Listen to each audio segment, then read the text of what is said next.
So far, in the previous classes, we learned about a few other data structures such as arrays, stacks, and queues, where the elements or data items were stored in consecutive memory locations one after the another,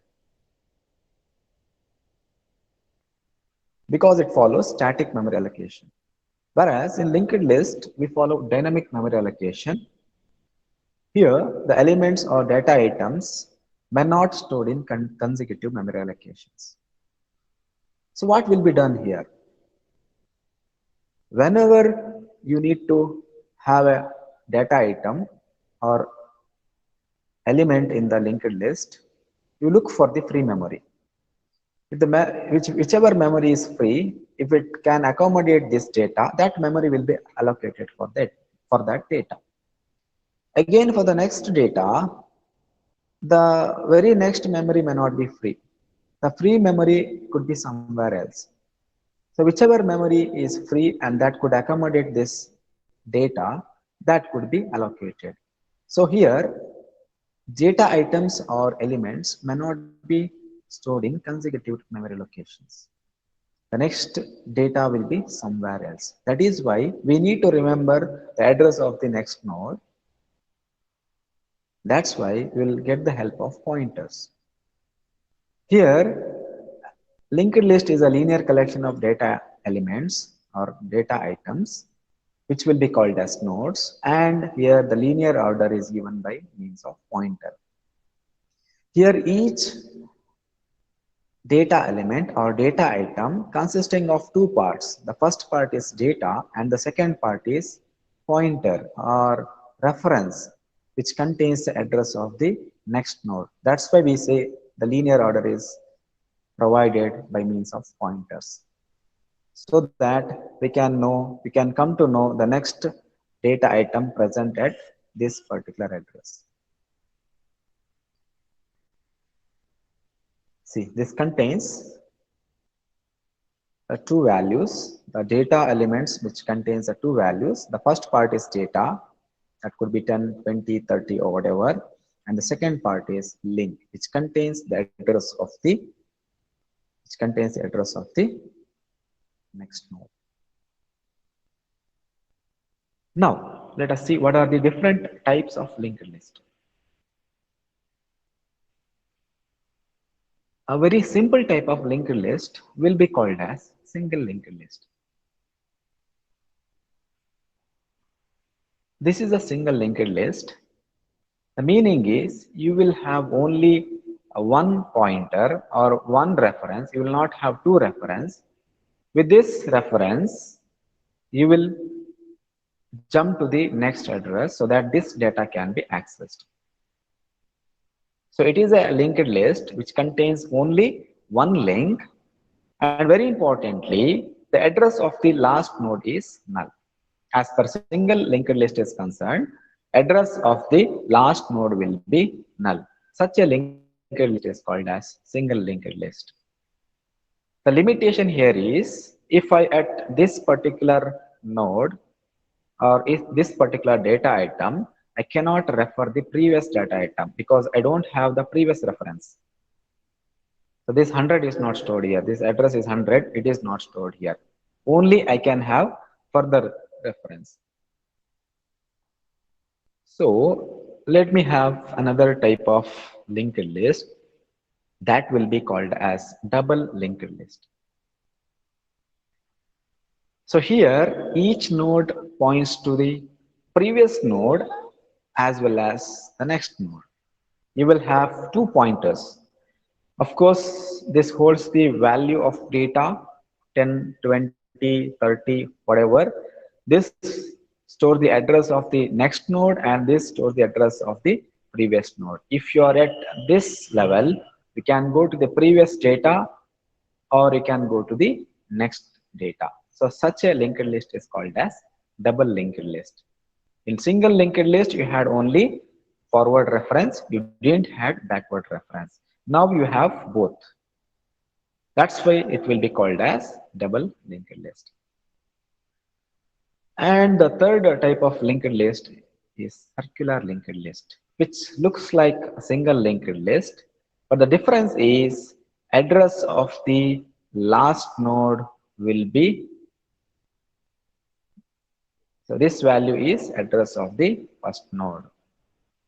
So if the link of the last node contains address of the first node, then it is called as circular linked list. If this is null, it will be called as single linked list. And if it contains address of the first node 100 here, then that will be called as circular linked list. So these are the three types of linked list: single linked list, double linked list, and circular linked list. Now let us see what are the different operations that could be performed on linked list. The first operation is creation of a linked list. Here we have seen linked list contains a number of data items, but these data items contains two parts, data and a pointer. That's why as per creation of linked list is concerned, first you have to think of this creation of this structure. How to build this node. So we will create a structure, we name it as node, struct node, and which contains two values. One is data, another is pointer. So data will be declared as int data, and pointer will be declared as int star pointer name. Data type followed by pointer operator, that is asterisk or star, followed by pointer name. So this will be declared inside the structure so that everybody could understand linked list contains a node. In turn, each node contains these two parts, data and the pointer. So this creation of the structure is itself is called as creation of the linked list. And once the linked list is created, you can keep on adding the data items whenever it is required. As and when required, we keep on adding the data items to the linked list. We can have any number of nodes in the linked list. There is no restriction. But as per arrays or stack and queue in the form of arrays have the restriction, like if the stack is full or if the queue is full or if the array is full, we cannot have further element. This limitation can be overcome with the help of linked list, as the limit will not be applied to linked list. The number of nodes can be varied during the execution process. If you have 10 data items in the linked list, during the execution, if you would like to have five more data items, it is possible. You keep on adding. There is no limitation. Similarly for the removal. Right, once a linked list is created and you have a number of data items in the linked list, each has to be accessed. How it is done? So we have the operation called as traversing a linked list. So what do you mean by traversing? Accessing each data item exactly once to do some operation. From the beginning till the end. From the first node of the linked list to the last node of the linked list, each node will be accessed. And that could be used for particular process. This operation is called as traversing. Inserting an item into the linked list. As I told you, we can have any number of data items could be inserted to the linked list. Again, the question comes, where do you insert? As per stack is concerned, you will insert at one position, that is top. As per queue is concerned, you will insert at rear, right? As per linked list is concerned, you can insert it anywhere, just like array. You can insert at the beginning, you can insert at the end, or somewhere in between. Anywhere, you can insert the item anywhere. You can insert at the beginning, end, or anywhere in the linked list. Of course, you can delete an item from the linked list, whichever the node is not required for your reference or your operation, that can be deleted, that can be removed. Again, deletion can be done from any position. It can be done from the beginning. It can be done from the end or it can be at any position. So deletion is also one of the operation. Searching an item in the linked list. Suppose you have 100 data items in the linked list. Suppose I'm searching for any item. Is it possible? Yes, operation. This is also one of the operation of linked list.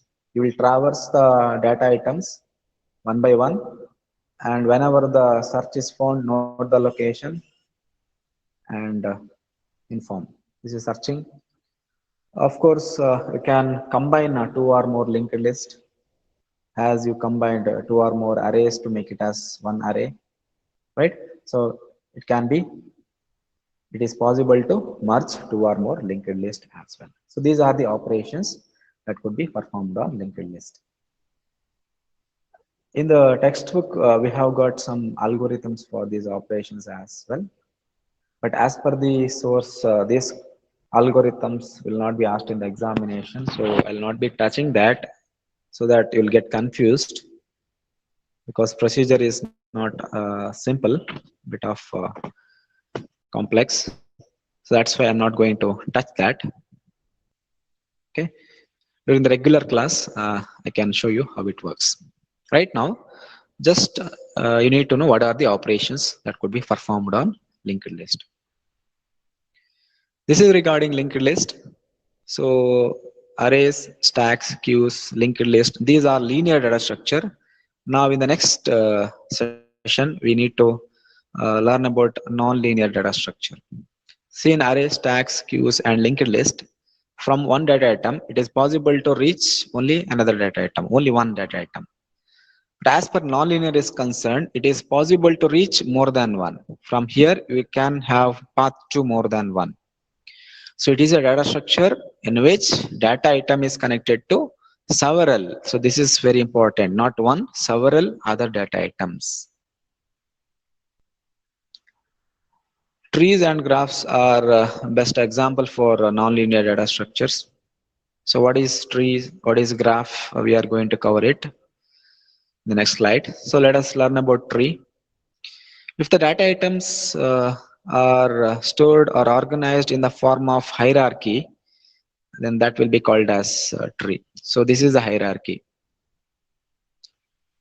Now you can understand what do you mean by hierarchy. So if the data items are stored in this manner, so this is called as tree.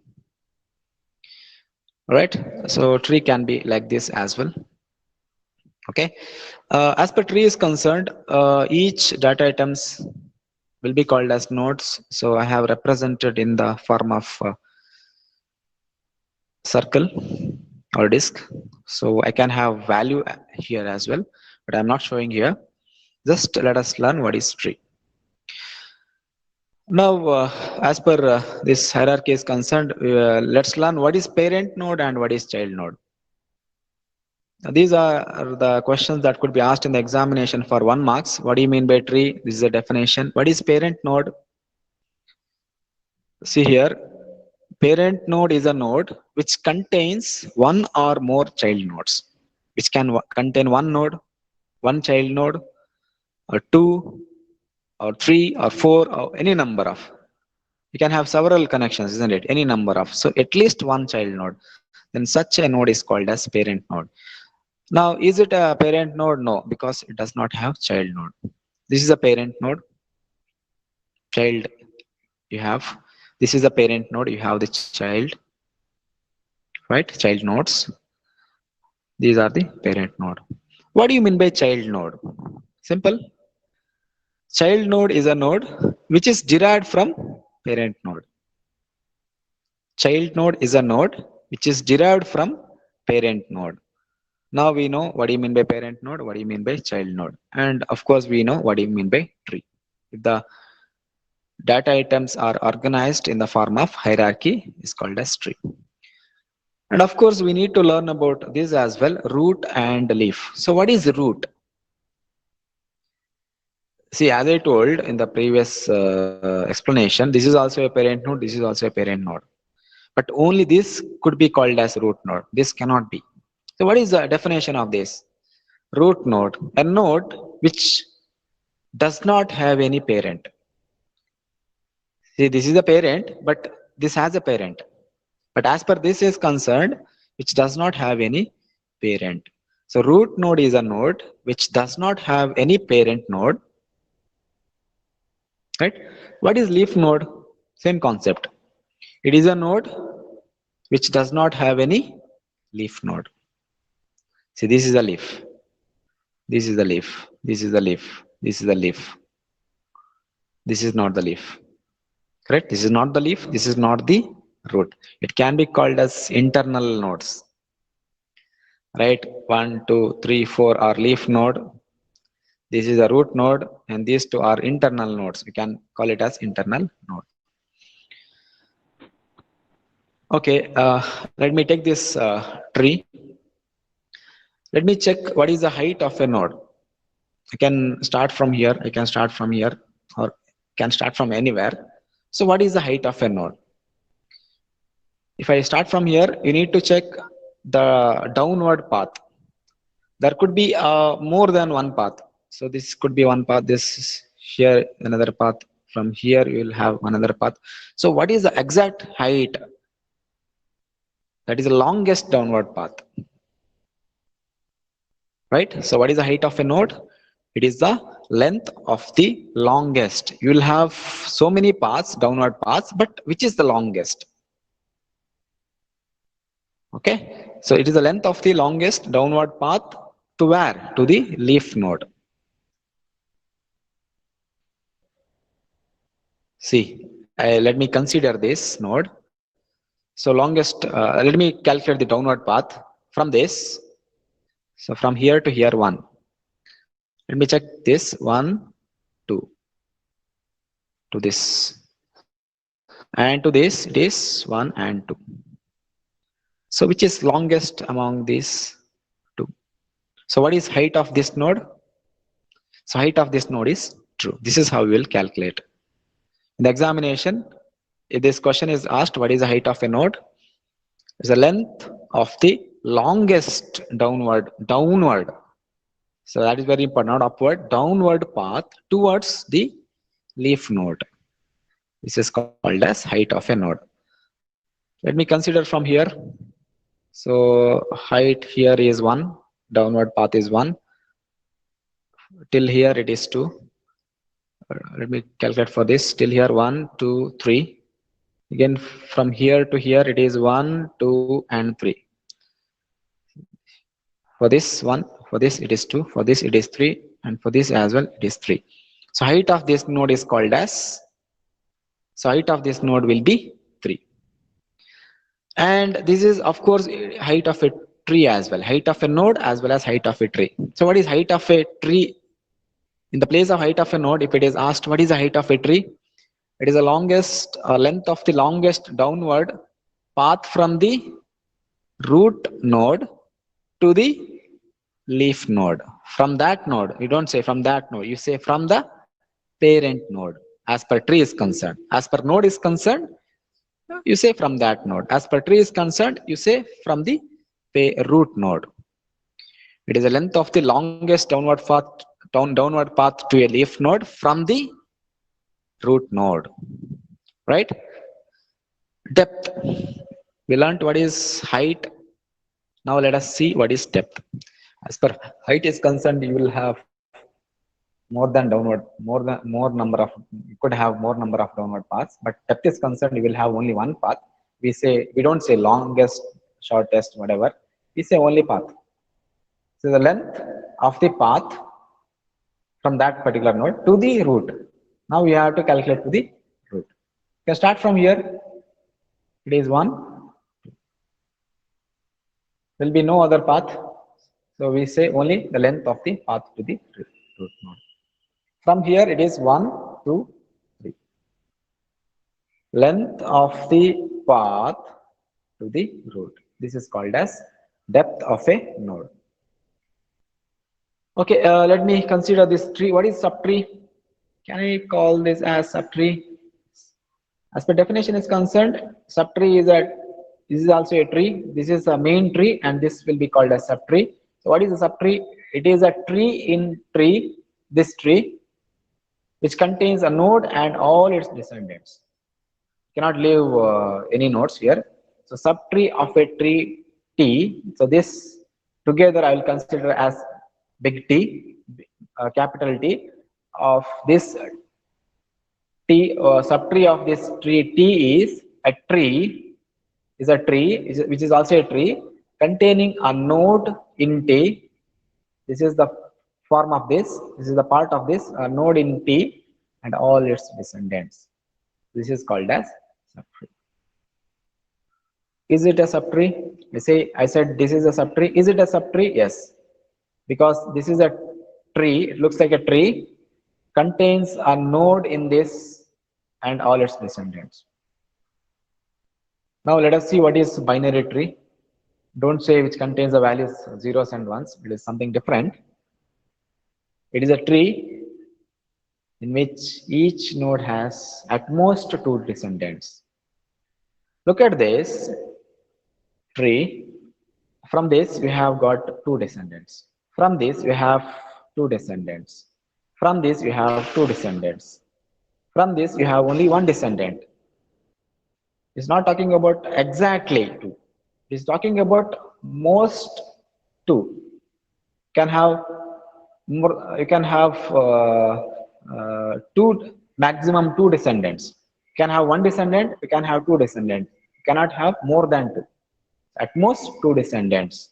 Such a tree is called as binary tree. Let me take this example. You can clearly see from this you will have two descendants. The definition say mostly will have two descendants. Maximum will have two descendants. As it is having more than two, see here, so that's why it is not a binary tree. Now don't confuse with the value that is binary zeros and ones, which contains, don't say which contains ones and zeros. Which may contain any value, right? But important thing here is which may contain each node contain at most two descendants. There is one more definition will be called as complete tree. So here each leaf is at same distance from the root node. Let me take this example. See here, these are the leaf nodes. Distance is same. Here it is 1, 2, 3.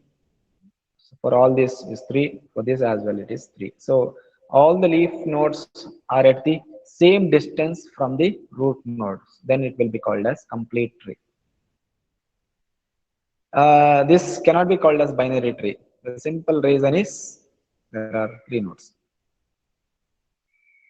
You can call this as complete tree, but cannot be called as binary tree. If you have only two, then it will be called as complete tree as well as binary tree. If you have only two nodes, but you have three nodes, that's why cannot be called as binary tree, but will be a complete tree. Now this is not a complete tree. The reason is this distance is different.